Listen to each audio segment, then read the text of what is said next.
Start us off, Carter. All right, time to start. There's like a. Why didn't you warn me? There's like a puddle by my seat. Hold on. There's like a carrot, some coal, some buns. Oh, I think I see what happened here. I think like a whimsical snowman had come into my house to do a bit to start us off for December, and it appears as though he has melted. Gross. Are we getting into Carter Christmas bits? Yes, which is where I really do feel like I lock in and pull off some of my best tricks.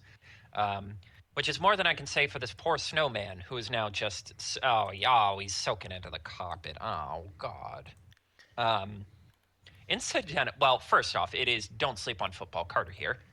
And my personal favorite is when Carter and Santa Claus get into fights because he breaks into his house. Hey, I don't know what to tell you, man. I've set boundaries. I've set rules. He is trespassing. I have a legal right to defend myself. I try pacifism. What happens happens. But anyway, incidentally, so yesterday we had a D&D session, and I was starting to get like toasty. I'm like, Jesus, I'm actively sweating. What is wrong with that? What is wrong right now? And I go up and take my temperature, and I'm like, no, it's my classic 97.2. That's not changed.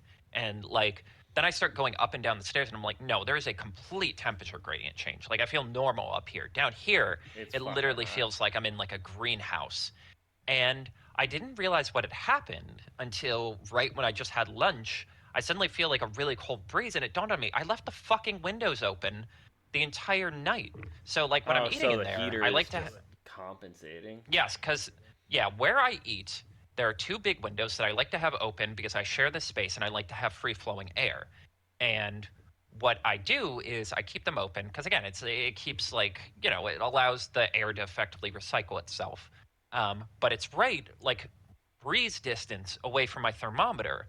So what was happening was it was under the impression that it wasn't 70 degrees in the house and was like churning to overcompensate, which means my space was getting especially hot because I'm right next to the heater, as my audio probably gives away a couple times. Like, I'm literally sitting here, like, literally just waiting for my turn, and I'm like, what the fuck? I'm like actively like uncomfortable right now. I'm sweating, like, I'm literally perspirating while sitting and playing doing the nerdiest thing you can possibly do. Like, I fall asleep in my chair by mistake, and I wake up, and it's literally like I got shoved in a dehydrator. I just wake up like, my lips are dry. I'm like scaly. I'm like, remind help. me, remind me to tell you the what happened in college story with the heater. Oh, It's Jesus nothing. Christ. It's nothing bad, but it's very classic Kevin. All right. It's You just will have to relay that. yeah.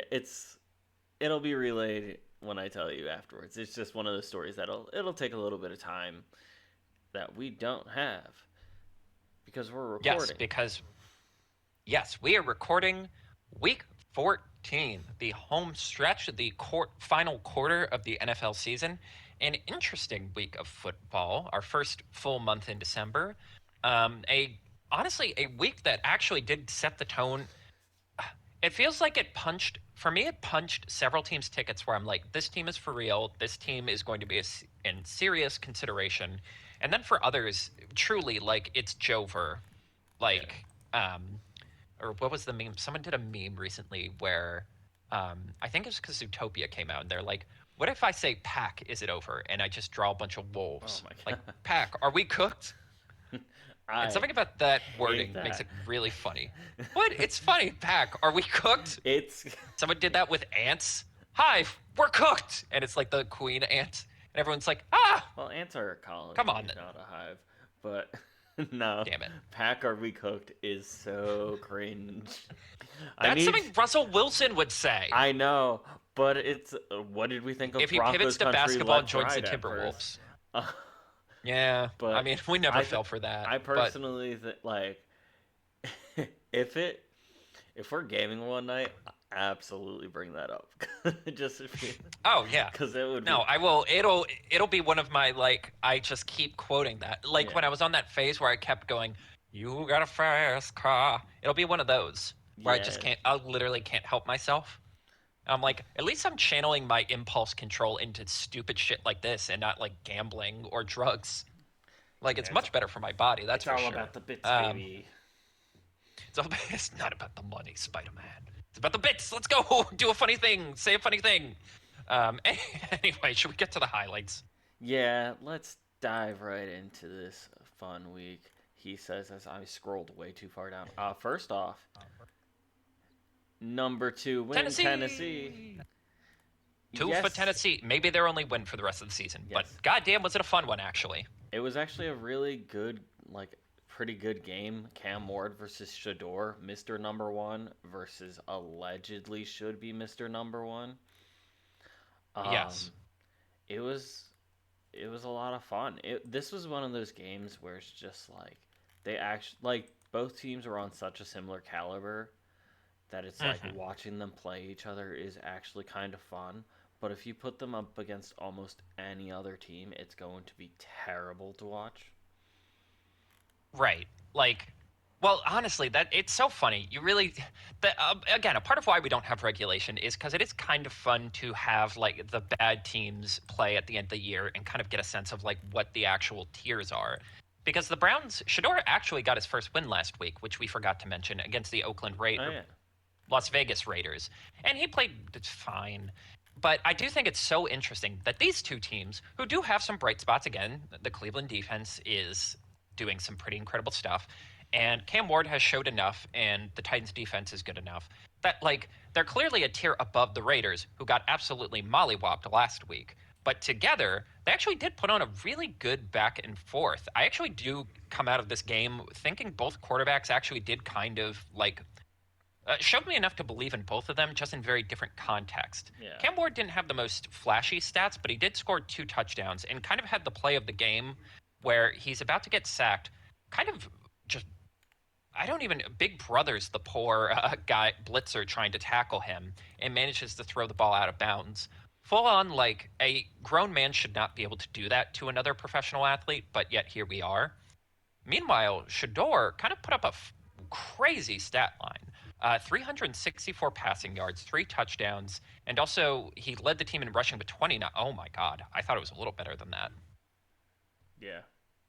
Mm, I mean, here's what I'll say: the Browns did rally back. They scored the final 2 touchdowns of the game, and to tie it up, they needed to go for a 2 point conversion where they took Shador off the field and ended up they ended up trying to do a wildcat play with Quinshawn Judkins, and I it's one of those plays that I've gone back and watched a couple times to try and parse out how it worked. There's a couple plays like that this week, and it really feels like his controller got unplugged. Where it's like I think the idea was he's supposed to he's supposed to run to the right, pitch it to a guy who's either pitch it to a guy who's following him or hand it off to a guy who's running past him. And I think he kind of just froze up and didn't pick any of those and then just panicked. Um, but honestly, in terms of like, again, the level of competition here isn't necessarily the best in the world. But the argument in favor of Shador Sanders is like, okay, this Cleveland Browns team is not as bad as their record suggests. They have a pretty good defense. The offensive line is good, even though next year they actually probably going to have to let some guys go due to contract reasons. And like the combination of skill position players is that like B minus tier that a good enough team can kind of like, and a good coach can like make work. And for all of that, you just need a competent game manager who is going to complete the majority of his passes and continually move the chains forward. And it's like, yeah, honestly, I kind of do think you probably should have just had him in earlier. And then on the Cam Ward side, it's like big explosive plays, keeping the team locked in and, just like, I don't know, just being like the sort of competent centerpiece that the Titans haven't had for the last few years. hmm Yeah, I think this is just was like that fun quality, but no, Right. it's good showings from both teams. Continuing my uh, I don't want to say guess, but it's just like my projection of this quarterback picture is not going to Mhm. be very reliant on next season draft. Right. Yeah, this draft, I will say, based on what I have read and what I've like, I finally gotten to the point where I'm bothering to pay attention to college football, and we'll have to talk about Notre Dame in a minute. Um, it's an okay class, but it's not one that you should be like. It's not going to be like that Caleb Williams, Drake May, Daniels class where like people are actively clawing to get at the other Yeah, quarterbacks in the draft. Um, and like a lot of the guys who were like highly projected are going back to college. A couple of the guys who had like high physical traits kind of pooped the bed at the 11th hour and might need to go back to school. Sort of like a mixed bag where I'm like, I think you talk yourselves into writing it with Shador one more time to be 100% sure. And if it isn't great next year, you move on from him. yeah. Um, No, this like past next season up in the air, but I don't. I feel like next season is it's comfy. I feel like Right. I think this game is a reminder that he wasn't no, he wasn't the first overall pick. I feel no. good about Cam Ward in that spot. Honestly, he probably wasn't even a top 10 pick, but he certainly is like a second or third round talent who you talk yourselves into drafting in the first round to get that extra year on the rookie contract. And then, like, how he handled the process kind of made a Dropped lot of him. teams go, like, oh, yeah, well, fuck you. Yeah. Um, I, Otherwise, from this game, I would be remiss if we didn't acknowledge Miles Garrett. Once again, had a sack and is now 3 sacks away from breaking the long-held Michael Strahan record. Well, Strahan and T.J. Watt. I always forget he tied it. Yeah. TJ's got time. Um, I do want to check real quick. I know he got over 100 this season. Where is Miles Garrett on the all-time list? Oh, I have Otherwise, no I idea. don't. I don't have too much to say about this game other than it. Again, it is why is football the sport in the United States? Why is it like this billion-dollar enterprise despite all of its flaws, despite all the stuff that frustrates me? He's at 122. He's 80 sacks away. I don't think anyone's ever going to break Bruce Smith's record because Bruce Smith like really like there were a few years at the end there where he was like not very good but was just staying to like rack up like Yeah. 3 sacks a year. But yeah, it is a reminder for the NFL of like the sport is awesome. The sport makes all the money because even this literally meaningless game between two teams who are already eliminated from the playoffs. Well, I guess the Browns technically weren't at this point, No. but I mean, like this they weren't formally logical, eliminated, yeah. but Spiritually they everybody were knew they still were in it. done. By any reasonable logic, they weren't. But that's what I mean. Like this game that really had no stakes other than draft positioning. Two teams can just like find the right rhythm, find the right beat. Hmm. Tony Pollard can remind us that at one point he was considered a pretty good running back, and you can have a really fun game. I think this is also the perfect opportunity for teams like these Hmm. to try things. Like, Right. for example, with, like Tennessee and like let's say Tennessee and Vegas. Hmm. Tennessee has like kind of some of the pieces there, but not all there. But now you can kind of like coach security. I would say solid, um, and stuff. Yeah. Stefanski's, yeah, But the I Brown think situation's interesting because he's won 2 Coach of the Years and he has done more with less yeah, compared to a lot of other coaches. I feel like you're kind of obligated to give him one more chance.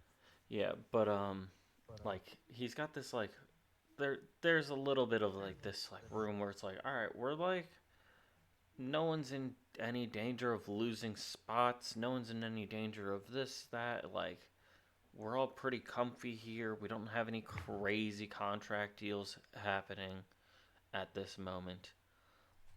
We can try Hmm. things differently. We can mix things up. We can swap like we can juggle around who's in our wide receiver, like which wide Right. receiver There are winds things to up prove where. still and things to learn, Hmm. But it's like a even like when the pressure of like the playoffs is out of it. yeah, and it's like we're already eliminated from the playoffs. So if this plan fails, like throwing Pollard in and like a tight end slot as like some that's just Right. a bogus idea that I thought of. It's like all right, it failed. Oh no, we're still eliminated from the playoffs. Hmm. drugs. Exactly. But yeah, no, I think it was like just a nice little showing from two of the lower teams, kind of proving that they belong here a little bit. But Right. I do think that is kind of like the big test for bad teams. You kind of have to just prove that you're at least like capable. Like again, there are tiers to this where it's like we look at the Raiders and we're like, God, how is any of this going to get yeah, fixed? I look at the Browns and I look at the Titans and I'm like, no, this is completely fixable. It really just comes down to like two or three big decisions. The Titans need a better coach, and the Browns need a quarterback, ideally, or to figure out if this quarterback can actually be a consistent winner. Um, my next one is the Bears and the Packers are both winners, which how? is legally not true. The Packers won the game 28-21. Correct. See, here's the thing. The Packers, again, people mock this being like this is grandfathered in as like the great rivalry of the NFL. Like, you remember that year? It was the 100th anniversary of the NFL. So they decided that instead of doing the typical thing of having the Super Bowl winner host the first game of the year, they thought it would be fun if they did Packers Bears because it's like this is our oldest rivalry. This is the rivalry, and I'm like, if I This put a gun to your head and demanded you name three interesting Bears Packers games from the last 2 decades, could you do it? no. So, a part of the, like, again, the Packers have had the Bears number for years now. It has not been a particularly close matchup. It has not been a particularly fun matchup. And the Bears have kind of become this meme of like incompetency. And like, I do think even with the well, I guess 9-4 record at this point, there was a feeling that the Bears are kind of a paper tiger. Like their schedule is kind of weak. They've gotten, a lot of the games they're winning are against inferior opponents. So to have them stay in a game, to be in a game where they easily could have won, they did have a final drive that they got to the red zone, and a perfectly timed blitz results in Caleb Williams kind of throwing the ball earlier than he wanted and not getting enough air on it. Yeah. Like, this is a game the Bears could have easily won. And by that standard, I would consider this a very positive step. Again, the goal for this year was not for the Bears to be the number one seed or win the division or even technically make the playoffs. It was, can you be a can you demonstrate the qualities of a winning franchise after last year's disaster? Again, The like answer is in yes. the ways, yeah, the answer is clearly yes, because like the Packers have been one of the hotter teams in the NFL, and you were able to keep it within a touchdown. And like it wasn't like the Packers were like, other than one like really bad interception. Again, God bless Jordan Love for the content of like every single one of his touchdowns is the most incredible touchdown you've ever seen. Just him absolutely winging the ball like Yeah. 20 to 30 yards. It always looks incredible. And every single interception he throws is the most butt ugly, like genuine. Again, he's more Brett Favre than Aaron Rodgers in terms of like, you're like, what the fuck did you think was going to happen on that play? Um, and yeah, it what like the Packers gave them all the punches. They threw their haymakers. This clearly mattered a lot to the Packers, and to keep it to actually make this feel like a rivalry again, I think is a pretty good achievement for the Bears. I think, yeah, I think this was a very good showing. I think Hmm. the bigger like measuring stick would is going to be in 2 weeks time when they play again God, they really because love bunching up division yeah games. it's Packers Browns Packers and then 49ers Lions, but I think I think the Browns game a drastically inferior opponent for lack of a better words, Hmm. but do you think they have the ability to flip the score 28-21 in their favor in 2 weeks time? Yeah, you know what? You're right. That is like at then it's like at that point I'm not looking for. That's the point when you get to moral victories don't matter. Yeah, Like I need to see literal victories. That I can completely concede to you. because it's like, all right, we're at this point where we're odds are going to be still fighting, if not like no, we're probably going to be still fighting for that number one seed in the division, if not conference, because it's Hmm. the Bears have the Browns during that off week. The Packers actually have the Broncos, which is a drastically different level opponent. Right. So I think in 2 weeks time, so week 16. Yeah, 16 is going Yes. to be that's going to be the real litmus test of that division and these two Right. teams. See, that's fair. I can get there in terms of like they're both winners for now, but I do need to see that next step. Like you've proven you can run with them. You got to at least beat them once, and then I do think you're on a really good path for your rebuild here. And again, this is a bit of a rebuild for the Bears. Like again, they're Yeah. probably a step ahead of where we thought they would be.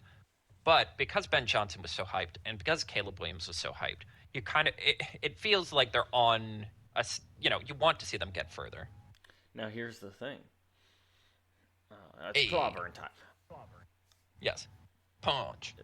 That week That's his where they're catchphrase. facing not each other. So next week Mm-hmm. we have the Lions, who are also in a very, very high and close third place in the division. Looking in, but they're playing the Rams. So this could be like this could shuffle the order very quickly. Mm. Just depending on how these games go. And then they have the Steelers. So it's just like yeah, this division is not done until week 18. Right. And again, I think that is the big test. Can you stay running in this division? Like, can you make this a three-team race? Yeah, you do not have to. I think the Bears have to prove they don't have to win this. They already proved they're better than last year, but they don't have to prove they have to win this. Mm. But they can't look like fools against their division mates. That's that I would say is the deciding factor for how they do and Agreed. their season. Other highlight, a quick one. I just want to say that Tua finally beat the cold weather accusations. So, kind of one of the biggest complaints about this era of Miami Dolphins football is that the minute the temperature goes cold and they have to play outside, they're absolutely smoked. They get cooked. Yeah. But they beat, and okay, let's be honest. It is the New York Jets. Tyrod got knocked out in the first drive. Apparently, Fields is dealing with a foot, so they have to play someone named Brady Cook, Brady Cook. a 24-year-old from Missouri. Truly a Madden create a player looking son of a gun. I do apologize to his mother. But they won 34-10. And I do think. Apologize to his mother. Well, it's just, yeah, I'm being rude. He does look very creative player. Very square head. The square head thing they really had a problem with in the PlayStation 2 era. Yeah. Jesus. But I do think it is worth noting that I think the thing that's helping, that I think helps the Dolphins stand out right now is they haven't abandoned the passing game, but they're not leaning on it anymore. No. Tua only threw 21 passes in the game. I think they have at least achieved one thing that they've needed this whole time, and it's to be able to run the ball in the cold. Jalen Wright went for 24, did 24 for 107. Devon Achane, who quietly has had a really good year. This has been the healthiest. Yeah. Yeah, this is the healthiest he's been as a player. He is dealing with ribs right now, which ended up kind of like resulting in the split backfield. But he's actually fourth in rushing yards right now and first in average. But yeah, they ran the ball 41 times for 239 yards. It does seem like they have. Again, I don't want to talk myself into the Dolphins sneaking past the Chiefs and sneaking past the Jags and sneaking past the Chargers and the Colts. But like, if they were going to do it, I can kind of see the path in terms of like, you got the one big win you needed against the Bills. And I've gotten to the point with that game where I can concede your point that was just a weird game. Yeah. But like, if they win this week, they're 7-7, and then anything can happen. I think that's crazy that the Dolphins have very quietly become 6-7.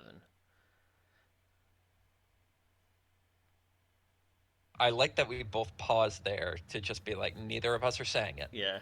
I was literally thinking, like, he's gonna do it. He's gonna do it, isn't he? It's the one. But no, it's the one Legends of Adventures meme where they keep referring to gorilla as a gorilla, and when someone says it, it just hard cuts to all the characters like look side eyeing, like. Yeah. No, the team that it got its first win because they played against the Jets, I believe, was the first win. Yeah, there They was were gonna. one and they were 1-7 at one point, They were. or 1-6. Oh wait, that's a Chargers win. That's why I'm not understanding. Let's see, where's their second win? So their second win. No, that I missed one. Oh, their second win was against the Dolphins, and going into that, they were 1-6. The So Dolphins? You mean the the Falcons? Falcons. God damn. Yeah. Well, they are currently on a 1, 2, 3, 4 game winning streak, and they play the Steelers next. And after watching the Bills sort of bully that Steelers defense, are you telling me they couldn't just put up another like I think 200-yard rushing performance and squeak out a win? there's also the factor of T.J. Watt is out with a lung thing. Oh, yeah, he has a collapsed lung. He's in the hospital right now. God Yeah. knows how that happened. Like an actual, unironically scary situation. It seems like he is recovering, but he is unlikely to play Monday night, which is a reasonable decision to make when someone's fucking lung collapsed. I'm The thing sorry. you need to breathe. Was there a concept in a world where he was having a lung issue and everyone's just like, yeah, he could play? Yeah, get out there, pony boy. No. Uh, But, in the cutthroat NFL, maybe, but it's not a good idea. yeah, but they have like weird doctors and stuff where they could just heal people with like lasers and stuff, I assume. Because some of these injuries that they come back from is just like how? Usually In the time banned frame. substances that they didn't get tested for at the time. But or they go to like get some kind of crazy experiment. Kobe famously went to Germany for like a month to get his knee worked on and came back better than ever, and everyone's like, "That's sus." It was a robot knee. Yeah, they stole a they stole a knee from an orphan boy and put like unethical surgery. Steal knees from orphan boys and give them to athletes. Yeah. Anyway, Dolphins. Back to the coal mine for you, Timothy. Oh, jeez, and I don't even have a knee. Good. Anyway, Then you yes, can't but hurt it I in the actually mines. the my hot take is the Dolphins are at least going to like the Patriots game at the end of the season actually is going to matter, not just For the for Patriots the or for the division, Dolphins? for the Dolphins, more for the Dolphins than the Bills, because I think the Bills could lose against the Patriots this week and the division will be over. But I do think the Dolphins could be in a win and you're in situation, and then they'll lose. But I think this is a very interesting year where it's like, do you remember a little bit later than like this point last year? But it was like the AFC East was like a very clear picture, and then the NFC East was the ultimate crapshoot of like nobody knows. And the AFC was like, here's 9 teams, only 7 can make it at this point. I feel like we've very really swapped that. Of the NFC is like, all right, here's you have the Eagles, Packers, Bears, Lions, Panthers, Bucks, Rams, Seahawks, 49ers, all like super up there. But we can also guarantee that if whoever doesn't win in the NFC South is the one that is like they're guaranteed out.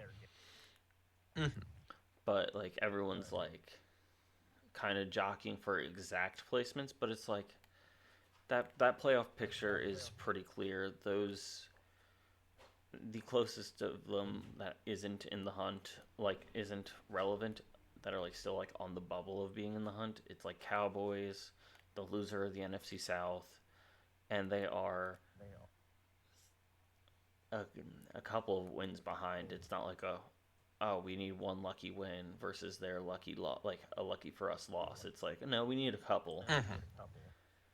Right. They need a lot of things to go their way, but unfortunately, it does feel like the bottom is kind of falling out of a chunk of the AFC, which could give them an opportunity.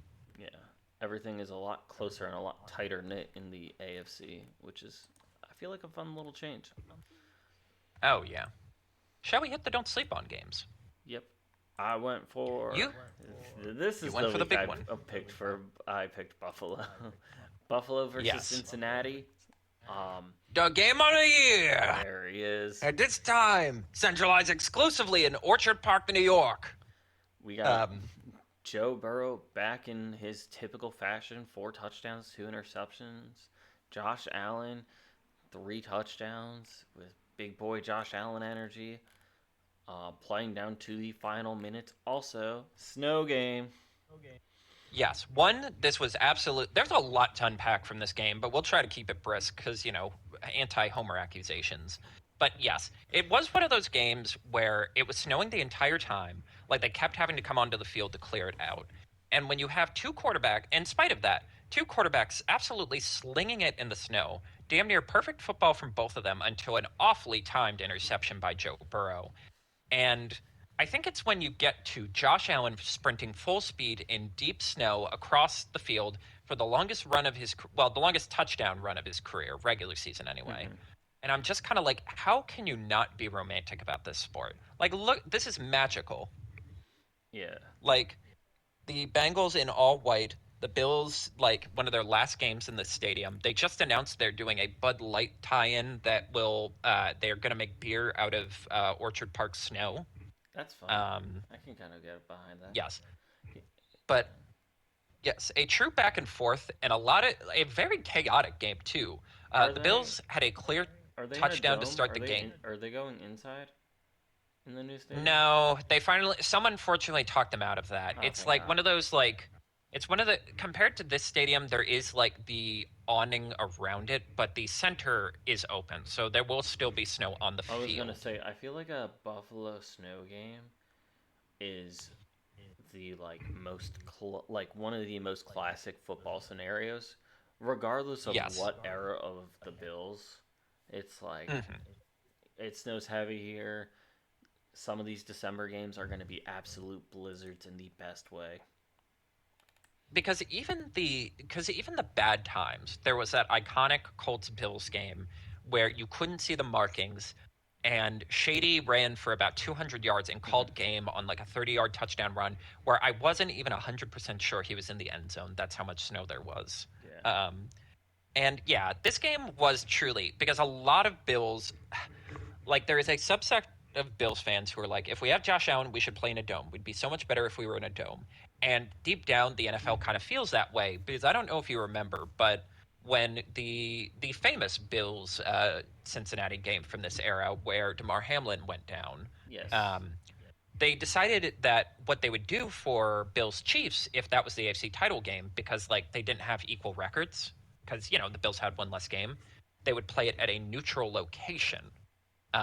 And I think deep down that was the NFL trying to test run, like, what if we just do neutral locations for the entirety of the playoffs, particularly indoors? Because the NFL loves playing the Super Bowl in warm weather because it's like, look at this beautiful passing, look how good the offenses are.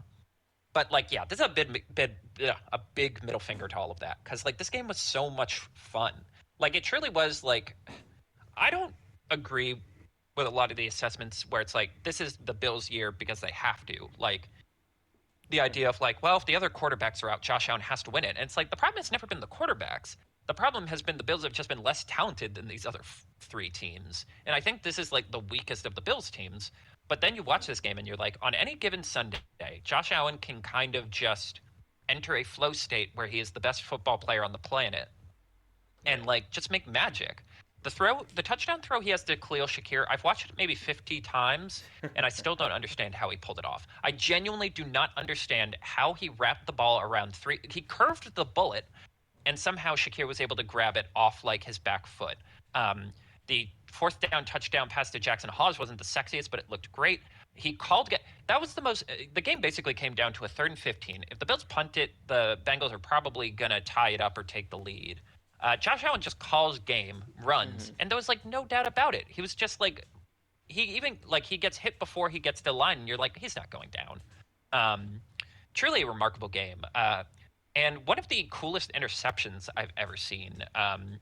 Burrow tries to throw like a little swing pass to Chase. They haven't really been able to get Chase open all game, so they're like defaulting to like little screen passes and stuff to try and get him yak yards. Christian Benford, who like has kind of had a really bad Wiley was having a really bad year, but has now scored touchdowns in back-to-back games and feels like an all-pro again. Leaps into the air. I've never seen someone pull it off. I still like I flipped when I saw it because I was like, that is actually the most incredible defensive play I've ever seen from this team. Again, it was like a perfect storm game in terms of you love offense, it's high scoring. You love defense, you're going to see 3 or 4 absolutely like balls to the wall defensive plays that change the course of the game. It kind of gave you everything you want from a football game. Yeah. No, I And it's a was. bummer that it probably knocked the Bengals out of the playoffs. That is a bummer, but what a game. You Yeah. had a very interesting choice for your Don't Sleep on game. Yes. Not necessarily the most well, it was a pretty interesting game in the moment, but more of like a matter of consequences than like the game That's fair. itself. The Saints end up upsetting the Tampa Bay Buccaneers 24-20, an absolute shocker. Don't look now, but the Buccaneers are on a pretty bad losing streak, They're cold. and we can say like a bad stretch. And also, we can say like the last Thursday night game happened. They also lost to the Falcons, and we can talk about that next week. But in their last 5 games, they are 1-4, and this was a textbook get right game, right? Like the Saints have more or less packed it in for the season. They have 2 wins. Like they've They were pulled the done. plug on Spencer Rattler and are going with Tyler Show. And yet Tyler Show, a guy who I've had so little faith in, I genuinely question why you bother putting him in, ends up having 2 huge rushing touchdowns, a 34-yard touchdown scamper, another touchdown run, and the Bucks just kind of get shocked. It's one of those games where you just keep waiting for the Buccaneers to like turn it around. You're like, all right, any minute now. Even like they're down 4, they get the ball back, and you're like, all right, they got like almost 2 minutes left. They're gonna march downfield, get the game-winning touchdown. They go 3 and out or 4 and out effectively, and the game's just over. And you're like, that can't be right. And again, it's a reminder of any given Sunday, but it's also like in talking about a lot of teams sort of like slumping down the way. I think we do need to start worrying about the Buccaneers now. Like their passing offense has actually quietly dropped to like bottom 7 for EPA per play. They've gotten Bucky Irving back, but it might be a little while until they get the rushing game going. And defensively, they're just okay. I really do feel like this went from a team that I actually felt like could be in the Super Bowl to a team where we're going to be dissecting like, okay, what went wrong? Whose injuries were the backbreaking ones? How do you kind of fix this going into next year? Yeah, no, this is like worst case scenario for the Buccaneers because, like we said, the Thursday night game happened. Bucks lost. Panthers are technically number one. However, the Panthers haven't played their Sunday game yet. That's right. We're actually on schedule again. Reasonably. Woo! And the Panthers are coming off of this hot win against the Rams. They're against the Saints, and they play the Buccaneers twice. That's going to be drama in the NFC South in a good way. Yes. I think Right. It felt like a foregone conclusion they were going to win the division, and now, like, I'd actually be shocked if they pull this out. Yeah. No, the Bucks were super hot at first. Mike Evans is back in though. He did very solid against the Falcons, but that's a next week discussion. Yes, it is. It is low key. It's such a bummer because this was such a fun team. The vibes were great. It felt like, we were talking about Baker for MVP. It was like that's how much his career had like resuscitated. And I do think, especially because he's suffering from the AC joint right now, I do think this is a valuable lesson in terms of like, I mean, it's not a valuable lesson because if you got to play, play, but like, never play hurt. You never get credit for it, and you always get blamed when things go wrong. And it's very clear he's hurt. The accuracy has just completely gone off a cliff. Yeah. There's just so many plays where he does have a guy open where he can make a play, and it just ends up going out of bounds or going too low, or it just feels like they're like not in sync with each other.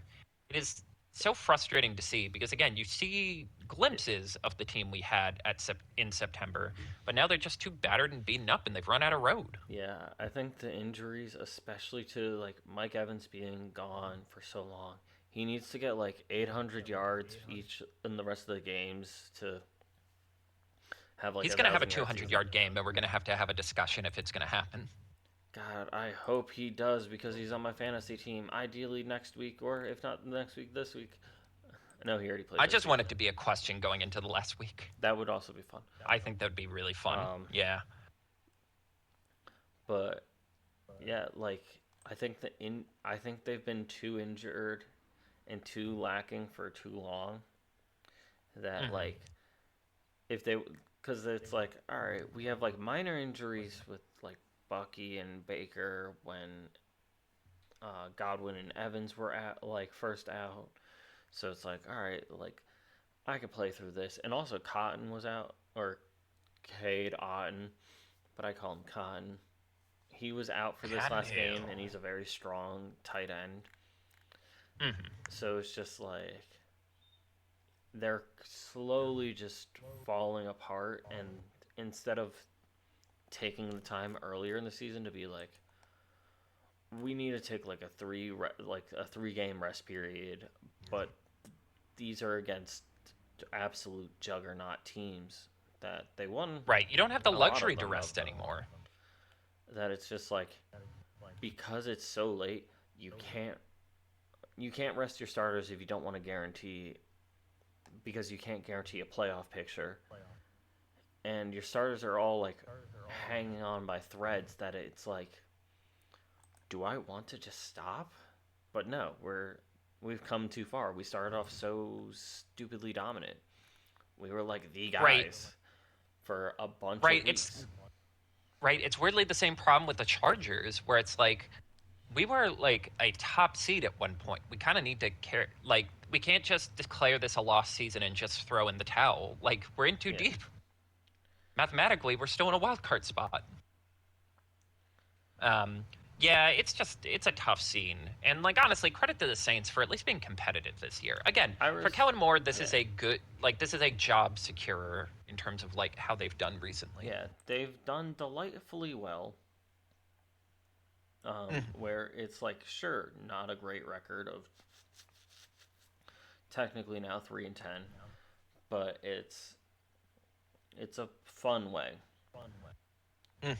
And it's like, all right, we took this pile of scraps for Kellen Moore here, and it's just like great.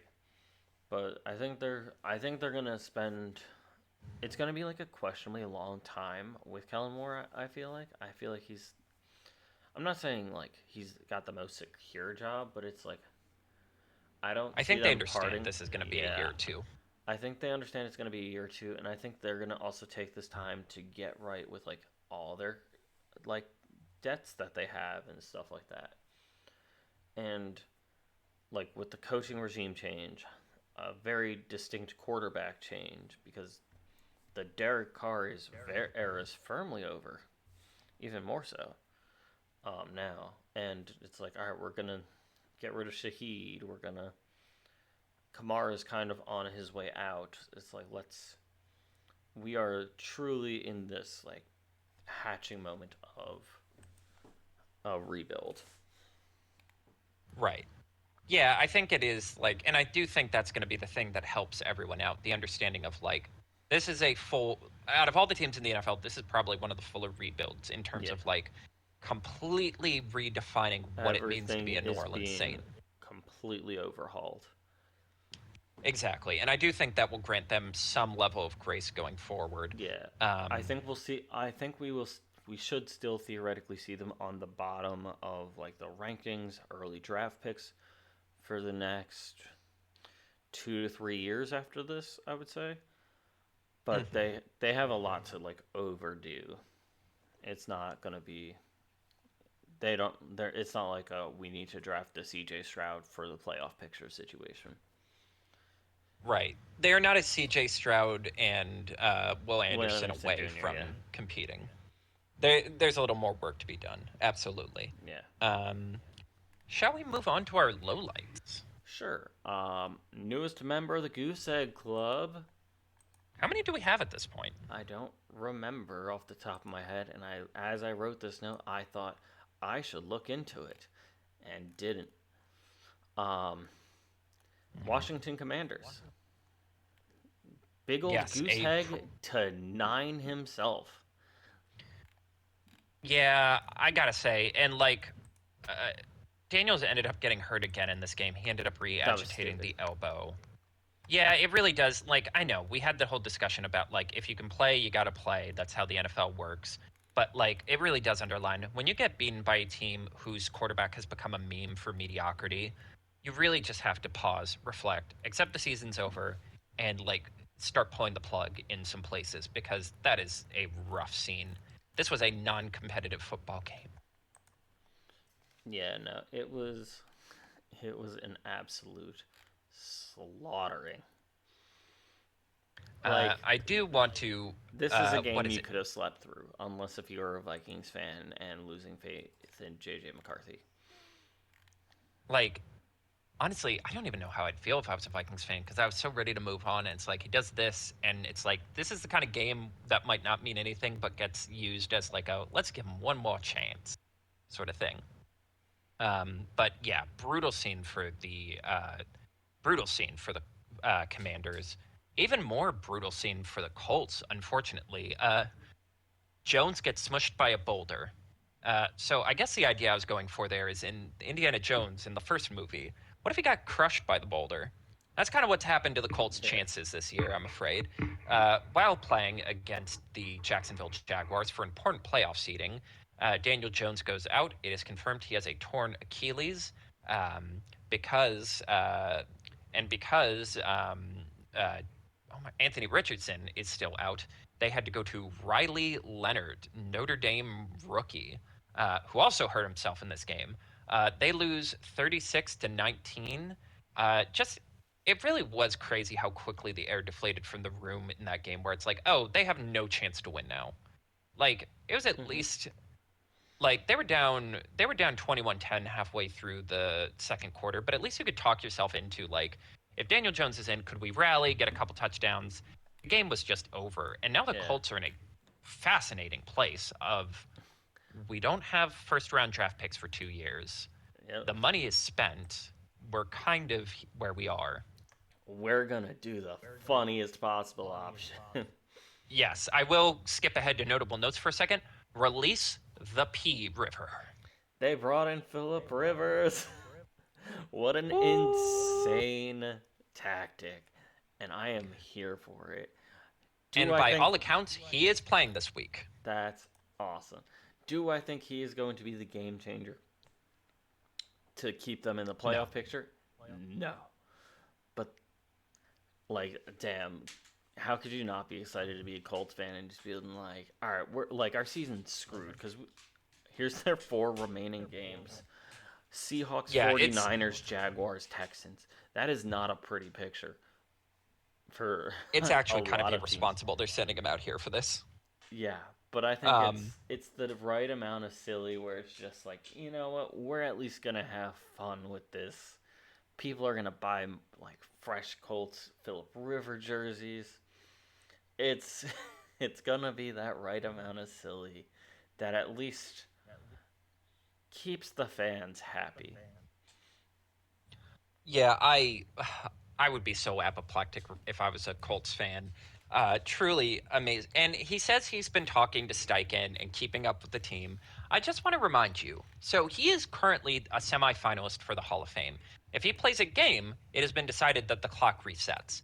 That he I has to wild. You're giving up I'm a possible here. Hall of Fame jacket for the love of the game. Yeah. Another half a decade you'll have to wait to get a jacket for the love of the game. I just want to remind you the last game that Philip Rivers played was a 2020 playoff game, or I believe it was 2021 against the Bills. I remember it a weirdly stressful game. He was slinging it. There was a we're like, there's no way we're finally good enough to host a home playoff game and we're going to lose to Philip Rivers. Uh, I just want to remind you the timeline of this. This was before January 6th happened. That is the That's your last first time one. that Philip Rivers played a football game. That's the one you bring up That's how first. long. Yes, because think about how long ago that was. Yeah. It was a while ago. Biden hadn't been sworn in yet. We are like a president and a half away from him playing a football game. But yes, it's a tough beat, and like these are the kind of things you have to do when you mortgage your fee. And you have to play with the knowledge you have. When things are looking good and you feel like you could take a step up, you trade for Sauce Gardner because it's like this is the year, this is the best quarterback play we've gotten. You have to go for it. You can't go on the hypothetical of like, well, what happens if Daniel Jones breaks his leg and then tears his Achilles tendon? Like, for a team that's been so hungry to get to the playoffs for so long, you kind of just can't think like that. Yeah. So you can't really blame them for any of this. Nah, I kind of respect it. It's like it sucks. Mm-hmm. They're out of it. Also, I looked it up. Do you want to guess how many teams are in the 0 point club? 6. Close. 5. Damn. Wow, that's actually pretty impressive that we've only had 5 shutouts. Yep, it We got to go is. back through the years and figure out what the average amount of shutouts per season is. Yeah, that sounds like off season statistics Yeah, that's and all that definitely an stuff. off mic research. But it is the Commanders, the Vikings. Ironically enough, the Vikings last week got the goose egg, but this week they're the ones to give it. Um, Huh. Granted, they started at 9. Um, the Raiders, the Titans, and the Falcons. Interesting. God, Yeah, that's a weird collection of teams. yeah. Speaking of weird But teams, yes. okay, now actually the Ravens and the Chiefs might be cooked. Two brutal losses for both the Kansas City Chiefs and the Baltimore Ravens. The Kansas City Chiefs lose to the Houston Texans on Sunday night, 20-10. Great year. Um, and yeah, I think this game is going to be defined by the fact that they kind of just got out physicaled.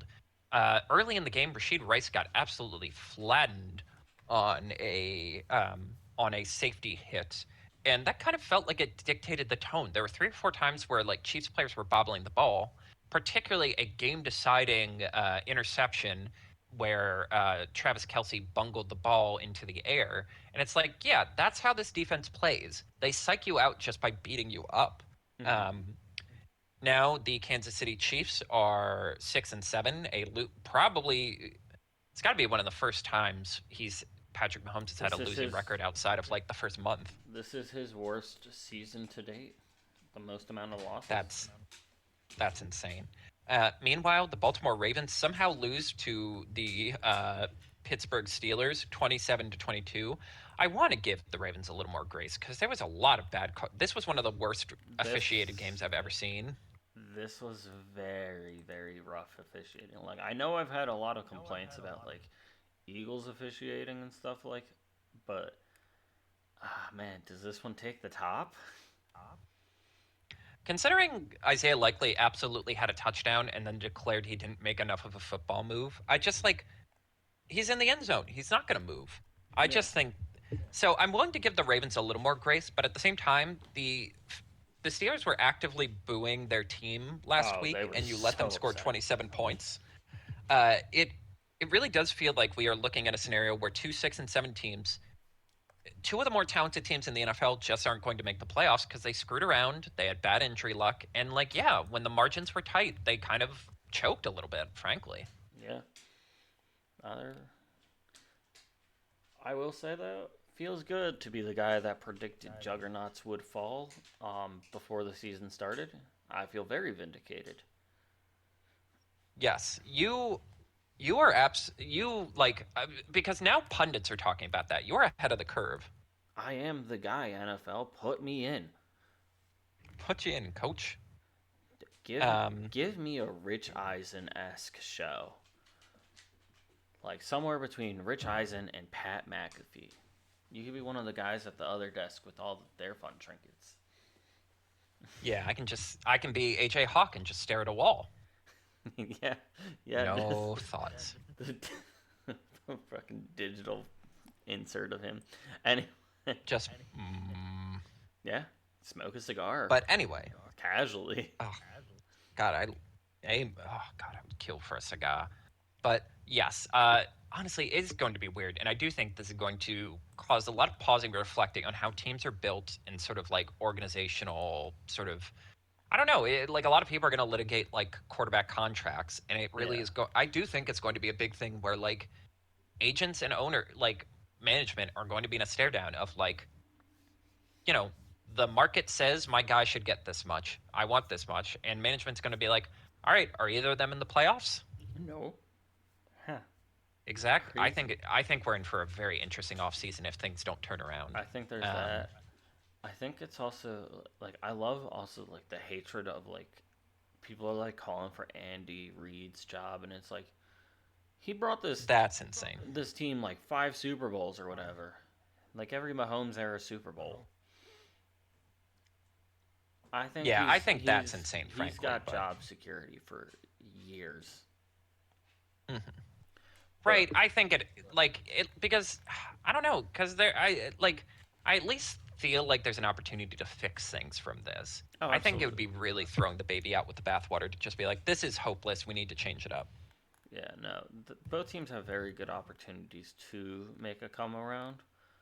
However, I Hmm. feel like based off of like the off season and stuff and like a little bit, but next season I feel like it is their oh we still got it season or oh we don't got it. Right. Cuz like all right, they're not having a great year, but the Ravens aren't in the world's best division. But the Chiefs are in a very strong division. So they're going to have strong opponents again. And Hmm. because of like how they rank the matchups. And it's like, all right, do they do enough to fix their problems or are they going to kind of fade away? Are we at the era swap? Is Right. is the Patrick Mahomes, Lamar Jackson, Josh Allen window closing opening for like Drake May and CJ Stroud? Right. Who's to say? But that's how the Colts talk themselves into being like, we're in Philip the middle. Rivers. Like, there's a power vacuum. We need a pea river. Like, did Mao wait for the peasants to become educated? Did Lenin wait for his party to become popular? No, he saw an opening and took it. Take it. Trade for Sauce Gardner. Get Philip Rivers. Go. Yeah. But Um, I think Jesus. if next season turns out like this season for some of these bigger teams like Ravens, Bills, Chiefs, like these dominant teams for the last like half a decade, give or take, like the immediately post Tom Hmm. Brady, like even into some of his final games, Tom Brady. Um, I think that is like I think that will just signal like the absolute changing of the guards, and it's like it's next generation time. A Right. healthy Right. Daniels, Jackson Dart, kind of showing up. Everyone's favorite super youthful quarterback, Matt Stafford. Oh, Maddie. But Um, yeah, no, be on that watch list God. for a year from now. Well, I will say there were some interesting quotes by Joe Burrow talking about just like not really enjoying the sport right now. And someone sent out the cursed idea of the Rams getting Joe Burrow in like a 12 pick extravaganza. And I'm like, that actually would drive me Dude, insane if they go from Matthew Stafford to Joe Burrow. That's a league gets involved, sort of like the league pulls a. I don't know if you remember this, but there was a point when Chris Paul, back in his prime, the point guard for the Hornets, was going to get traded to the Lakers. And due to the technicality that the NBA partially owned the Hornets as a result of the Katrina disaster, uh, they were like, actually, you're not allowed to do this, and it caused a huge shitstorm. It was very clear that like league was playing favorites because everyone was mad about LeBron going to the Heat, and it actually forced David Stern, the most successful commissioner, arguably in the history of American sports, out. But I think the league would pull some shit like that if like Joe Burrow immediately. Someone suggested Joe Burrow on the Eagles. How quickly do you do that? And I'm like, well, the offense would be completely different, but anyway, notable notes.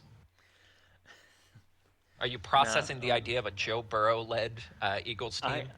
I'm processing like a different team that Joe Burrow could go to, where he would be like how crazy he would be on most other teams, and Joe Burrow Vikings. Give him, That that's the Hail Mary pass that saves everyone's jobs there, yeah, where you don't have to, and it gets you off the hook for 9 because you're like, it's not personal. There's just a big, like, you can't turn that opportunity down no matter how good your quarterback is. yeah, Because let's be realistic, for all the 49ers fans jawing, if Tom Brady really wanted to come out of retirement for that Brock Purdy Super Bowl run, it wouldn't have even been a hesitation. no, Like, it would be so easy to be like, yeah, sorry, Brock, I know you played well, but it's Tom Brady.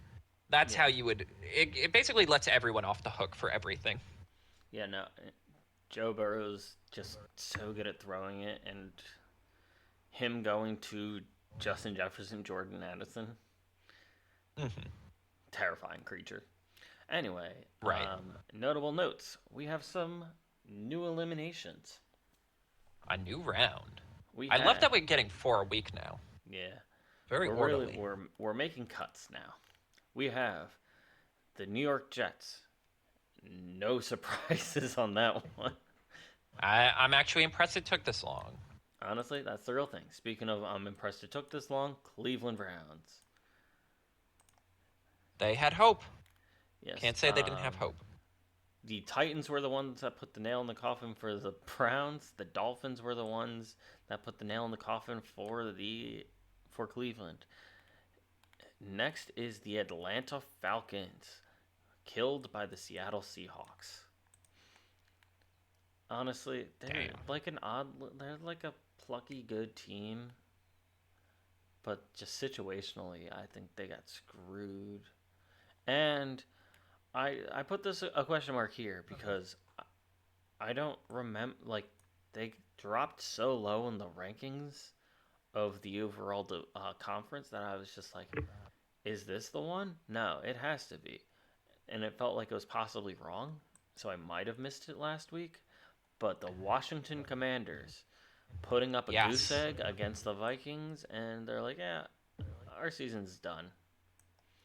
I want to go Yes. home, which they should have done before playing Jaden Daniels more.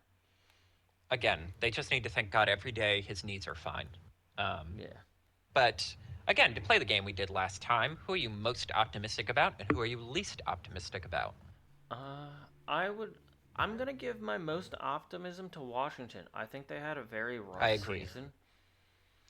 I think they kind of are like did get screwed over a bunch between seasons and injuries piling up. Mhm. Zach Ertz leg exploded again. I think God, that actually really bummed me out. yeah, I think we're unfortunately in conversations now of the conversation of him being like career done, Hmm. which what a bummer to go out on. Great player, great longevity. Um, but I think they could easily turn it around. My least optimism for hmm I I would say I'm least optimistic for Cleveland because the Jets at least have acquired like a bunch of draft picks and are clearly starting things over again, which that could Hmm. turn right around. But like I would say like the sense of dread pick, where it's just like, oh man, like I hope these aren't like I don't want to be least optimistic for them, but goddamn, do I am I afraid for them? Is the Falcons? Oh yeah, there. I honestly, I'm not going to challenge you on these picks because at least Cleveland, I can see a path to getting a good enough quarterback that it all works. The Jets, I can see a path where you get a good enough quarterback and it all works. Washington, this is probably a regression to the mean where they overachieved last year, underachieved this year, and they'll find some middle ground. The Falcons are fucked. They had how many top 10 picks in a row, spent them all, didn't seem to get a lot for all of them. And now you have to decide who you're going to pay, who you're going to cut. And like also you're not sure about your coach. And also you've spent $100 million on one quarterback. You drafted another quarterback top 10 and his knee is cooked. Like you kind of just I don't know what you have. And you don't have your first round pick this year, Yeah. which is an extra fuck you to the whole process. Yeah, I think yeah, it's that sense of dread is really like I would hate to be a Falcons fan right now because at least with like the Eagles, it's like yeah, things aren't looking bright, but like there's enough like longevity in players and contracts and stuff that it's like I could feel relatively confident and a lot of wheeling and dealing. I can't feel the same about the Falcons. Yeah, I don't see a road where this gets better, like for them. It's particularly in a quick, like again, they feel weirdly like the Raiders, where I'm like they spent they spent all of their resources, like it's all of these different eras of football all kind of jammed together in this blind attempt of like we're so close, if we just get one more piece, bro, we can make the playoffs, we can do something. And Mm-hmm. now the money's spent, the picks are spent, and you're not close, you're further away arguably than you'd had been the last couple times. Yeah, and Kyle It's an Pitts had the absolute game of the bummer. year. Anyway, I can't, question of the week. well, mm, Yeah, I baited uh you on that one, intentionally. So, which in the hunt team stands the best chance? So, the current playoff picture, season ends today. Like, got it. according to NFL.com, AFC, the teams in are Broncos, Patriots, Jaguars, Steelers, Chargers, Bills, Texans with that cheeky 7 seed. So the outside looking in team, once again, if the season ended today, we have the Indianapolis Colts, the Baltimore Hmm. Ravens, the Kansas City Chiefs, the Miami Dolphins, and the Cincinnati Bengals. Hmm. So which one do you think stands the best chance? Of the two, I'm gonna say the Dallas Cowboy. I know I'm I being like literally just annoying about the listed Cowboys. exclusively AFC teams. Oh, we were NFC just is doing AFC. I'm sorry. NFC is next. Yeah. AFC, I'm gonna go outside the box, and I'm gonna say I really do think Cincinnati, because I'm not 100% sure they didn't deserve to win this week. I'm gonna say straight up, like if they get in, I do think they're going to at least put up a fight because the defense has been still not great, but it at least made enough plays to give them a chance. They got a couple sacks on Josh. It had been playing better the last few weeks, and like I really do think like if you have an elite offense, kind of anything can happen in the playoffs. I Mm-hmm. really do kind of want to see them get in, just because I think it would be more interesting than seeing a beat up Chargers team where Yeah. it got so bad in that Monsters Inc. game that they were Oh, it reduced was to running designed runs with Justin Herbert on a broken hand because they just couldn't get the it was ball off looking in grody. time. Yeah. I'm like, really? That team deserves to be in the playoffs more than the Bengals? Really? This crappy Pittsburgh Steelers team? Yeah, I'm kind of the same vein, but I think the Ravens have the best chance of like sneaking in um kind of quietly. They're good enough that they should Hmm. be able to do it, but I can't guarantee it. Now for the NFC. The NFC. We Thank you. have I apologize. once again, if the season ends today, like this instance in time, the NFC playoff picture would be the Rams, Packers, Eagles, Panthers, Seahawks, 49ers, Bears at the 7 seed. The teams that are looking inwards, the Lions, the dropped 5 places Buccaneers, the Cowboys, and the Vikings. I gotta go Cowboys because the Yeah, okay. Buccaneers are so hurt. The Lions, the vibes are weird. I just really do think if they get into the playoffs, they could just drop 40 and send a much better team home in like a shocking defeat. Yeah, I think I, the man, I think I would hedge my bets on the like Buccaneers though, personally. I think they can sneak out over the Panthers. Like I don't think they could go far, but I think they could sneak out. All right. Let's see. And all right, here is let's do this. So they played recently. The Cowboys and the Chiefs actually have the same percentage currently of making the playoffs, like as of today, stat wise, regardless if they win or lose. Do you want to guess what that percent is?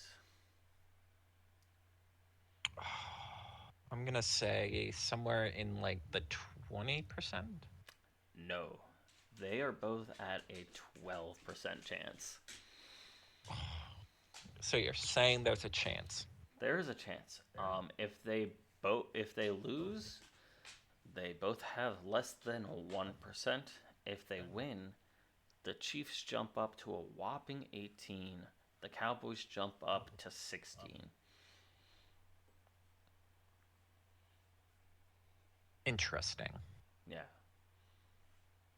I just like it really is like this is what the first year where I'm like I feel like we can justify a 7th seed. Where I'm like I actually can't believe some of these teams aren't going to make the play. Like Yeah. between the Lions, the Bucks, the Cowboys, the Bears, and the 49ers, I'm like one of those and the Panthers because it's a division matter. I can't believe one of those teams isn't going to make the playoffs. Again, the absence of Chiefs and Ravens and Bengals in this AFC playoff will test if Roger Goodell has some David Stern in him and is willing to do shady, unethical things to get the desired Mm-hmm. results he wants. Like, I actually cannot believe that we have, like, again, well, God, I don't want more games, but I am like, if we had an 8 seed, we could bring back the 2 buys and the Bills would stop. The Bills have been the 2nd seed like 3 times, and it didn't matter because we arbitrarily decided we only needed 1 bye week for Mm-hmm. 1 team. Like, no, we're not going down this road. We need less. Too much. All right. Speaking of too much, here's a fun fact. Despite being ranked lower, the Bengals technically have higher percentage odds than the ranked above them Dolphins. Fun That's the facts with magic Kevin. of the division. Yeah. All right. Fun question, Louis. Shall we get to next week? Hell yeah. Righty. Biggest part and one of my favorite parts of the season. We are done with bye weeks. Thank Everybody God. has played and rested, and starting week 15, we are back to a full 16, aka a dozen and a half. Not quite, because that's not how math works.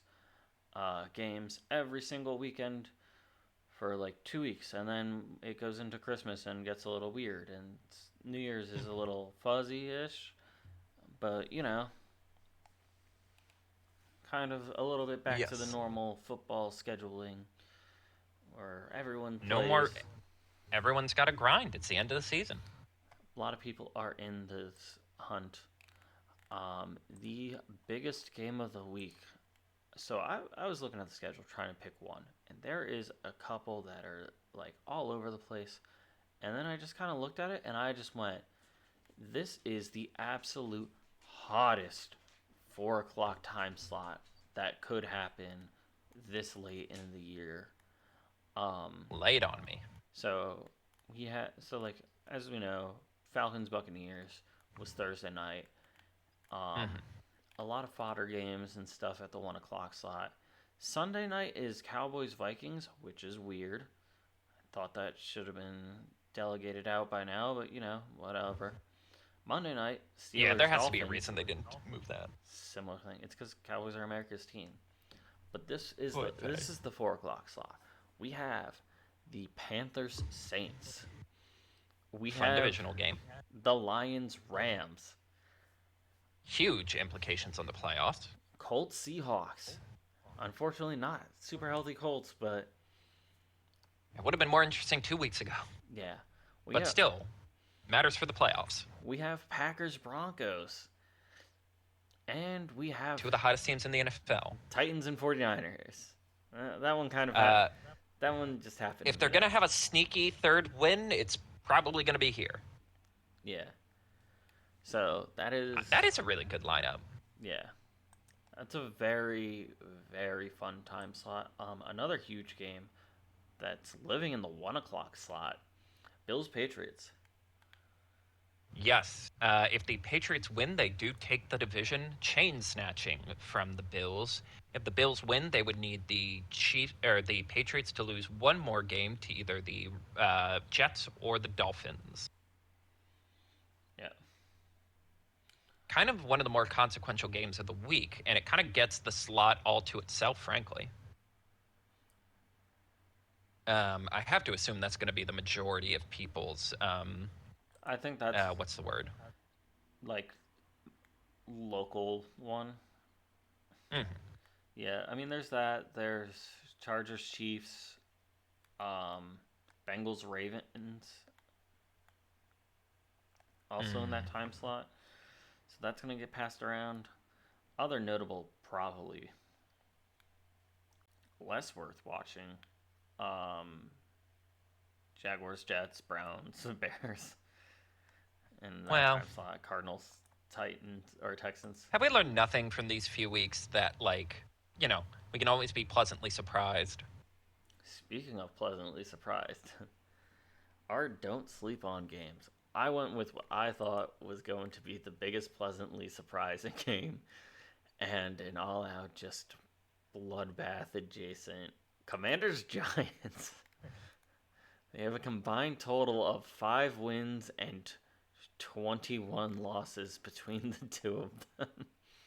What's fascinating is I do think this is a game that these are two teams that could easily get turbocharged next year and like be very good again, or in Yeah, the Giants' case, the first time in a decade. Um, I it think is interesting that like you want to win a division game, you need to set the culture, but also like the draft pick here could be monumental. yeah, I think this is a very fun game for like outside of draft picks, but like this is like the right amount of like kind like not plucky, but like grudge matchy, Mm-hmm. where obviously same division, similar qualities. I think we can get a run back or like something similar to when the Titans beat the Browns, where it is going like both teams super hurt. It's going to just be a fun little crapshoot of people playing football. And snow is allegedly on the radar. I don't think it will, but like if that was a snow game, it would be like just playing in middle school, where it's just we're gonna go out there, we're gonna beat each other up, and then we're gonna go get hot cocoa when mom says it's time to get home. Right. Like again, if you're going to have a game that effectively has no meaning because both teams are eliminated from the playoffs, at least get a fun divisional game in cold weather. Like it can be like it's worthwhile in the competitive element. It can be fun. I do think this will be a fun matchup, ideally. Mm-hmm. It should be a fun Uh, matchup. I went with Philadelphia Vegas. We've kind of talked about the downfall of the Eagles for a while now, so we didn't bother talking about it other than modest disappointment in the Monsters Inc. sort of overlay. That Just was not enough for me. I saw like a bunch of It, them running on and off the field together. The way their hands were moving felt uncomfy. Like I had to yeah, turn it off. I also loved that the program simply couldn't understand the idea of intercepting a ball fumbling and then the ball getting fumbled a second time, so it just stopped. But yeah, kind of disappointing. I need to see more from Disney on these going forward because you're kind of getting your lunch handed to you by Paramount. The ideas are good. I just think the execution is kind of bad. Like if you're just gonna make it the mocap stuff has to be really, really good. Deep down, I know you're never gonna top Patrick Star going, "Oh, that's not what he wanted to cook," and getting Nathaniel Hackett fired. Like, I swear to God, I think he was going to get to stick it out till the end of the year. They were just going to be like, you know what? It's been an awful year, but competent institutions keep their coaches till the end of the year. And then Patrick Starr drops the meme, and you're like, this cannot go on another day. Anyway, but my point is, the Vegas has been like, despite not having the worst record in the league, I would argue they're the least competitive team in the league because at least the Titans put up a fight. The Browns put up Yeah. a fight. Like the Saints continually impress me in terms of like how much spirit they have. Vegas feels like they're a tier below where like everyone has kind of quit. Gino seems pissed off. Pete just seems lost. They fired Chip Kelly. This offensive line can't do diddly squat. Like they are a tier lower than everyone where it's like, Hmm. no, this is the good teams crush this team sort of thing. Yeah. Like, and if the Eagles don't come out, like for me, it's like to evaluate the level of collapse we're on for the Eagles, like If the they don't, off yeariness. This needs to be a 30-point beatdown, is what I'm saying. this needs to be holding them to a goose egg. Like, I mean, it doesn't have to be perfectly like that, but like, the Eagles need to get themselves right. We need our offensive line to bully Max Crosby, and we need the defensive line to bully Gino. Right. Like it actually will reflect very poorly on you if this game is within 10 to 15 points. Yeah, if it's not an absolute slaughter, we're gonna be disappointed. Then yeah, then actually there are a lot of problems with this team. Yeah, but I'm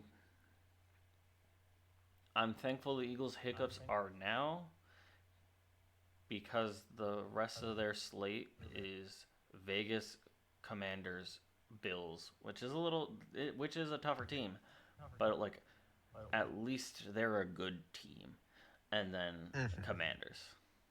So we're ending with quite the softball, which I'm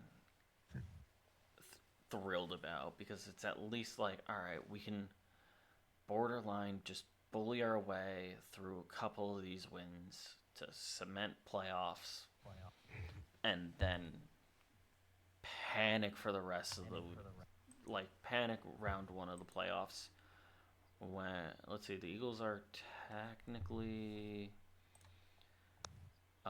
they're technically third, I think, ranking wise. Yeah, they're third, so 13 goes up against the fifth, right? Mm-hmm. So that would be. Oh, fuck. It's probably like Seahawks or 49ers. I don't want to face a competent team. It might be another wild card leave. Oh Jesus. Shall I wrap us up for the week? Send them home, Carter. Well, folks, as I mentioned, this is the final quarter of the season. There are no more buys. Every team effectively has 4 games left. A month. It is funny. Like, you tell yourself a month is a lot of time, and then you blink and it's already the 12th. Uh, that is not a lot of time. In reality, it's not a lot of time, but for a football player, it is an eternity. For a lot of people, this month is going to decide if they reach milestones, if they set personal records, if their team makes the playoffs or not, if a coach will get fired at the end of the year, if a coach will earn themselves a better job, if a player gets a second contract, or if their career will fizzle out like the majority of NFL careers. Mm-hmm. This is the most consequential period for the lives of thousands of people in the NFL. And while we watch it as entertainment, this is a matter of life and death now. The fun part of the season's over. Now it's time to roll up your sleeves, brace the bitter cold, and get ready to decide your fate. You got 1 month left.